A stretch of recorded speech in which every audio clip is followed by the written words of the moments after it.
Magandang araw mga bata. Ako si Sir John Brian R. Alacquiao at ako ang inyong magiging guro sa Pilipino. Ngayon, tatalakayin natin ang mga bahagi ng pananalita o parts of speech.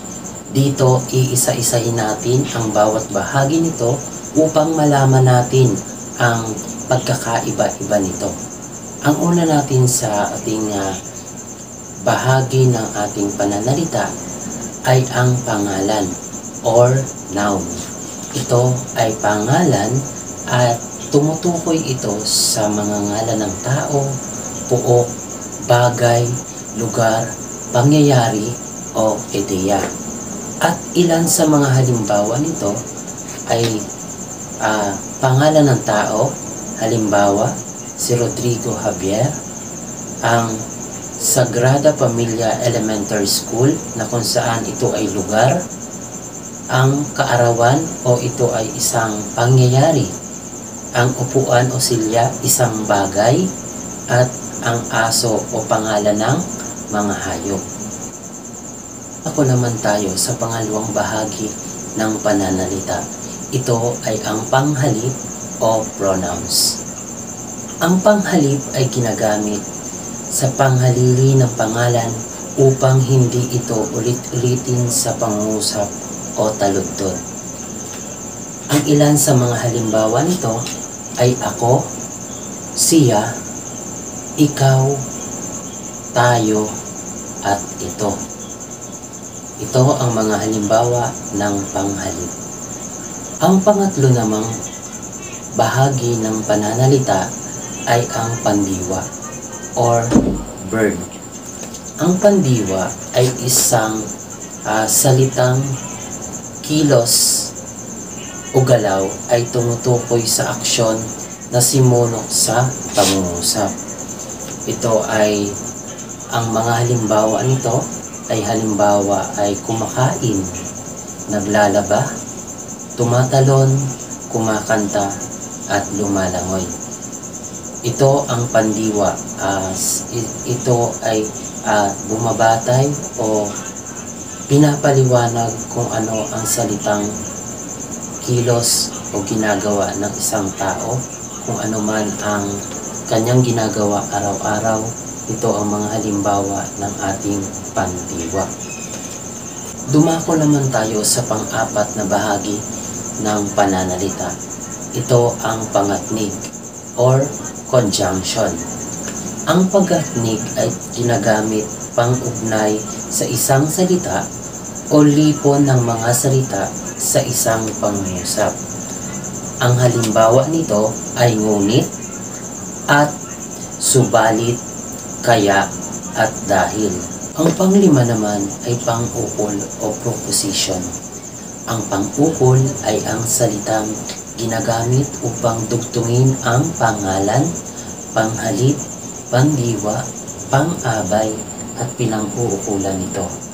Ang isa sa halimbawa ng pang-ukol ay para sa, ayon kay, para kay, at hingil kay. Isang halimbawa ng pang-ukol ay para kay Ginang Marites ay mahalaga ang alternative learning system sa isang barangay. Ika-anim naman na bahagi ng pananalita ay ang pang-angkop o ligature. Ang pang-angkop, ito ay ang mga katagang nag-uugnay sa magkakasunod na mga salita upang mas madulas ang pagbigkas nito. Halimbawa nito ay na at nang. Ang halimbawa ng pang-angkop ay tulad ng ang maliit na baso. Ang na sa pangusap, ito ay ang pang-angkop. At ang isa pang halimbawa ay ang bagong baso na kung saan ang ng or nang sa pangusap ay siyang tinutukoy na pang-angkop. Ang ikapitong bahagi ng pananalita ay ang pang-uri o adjective. Ang pang-uri ay mga salitang nagbibigay larawan sa ngalan ng tao, bagay, puok, pangyayari o ideya o maaari rin itong maging kulay o bilang.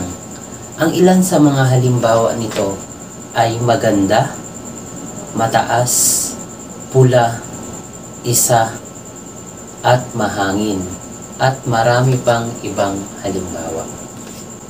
At ang huling bahagi ng pananalita ay ang pang-abay o adverb. Ang pang-abay ay mga salitang nagbibigay turing sa pang-uri, pandiwa, o kapwa niya pang-abay. Ang ilan sa halimbawa nito ay niyakap niya ako ng mahigpit. Ang mahigpit sa pangusap ay pang-abay.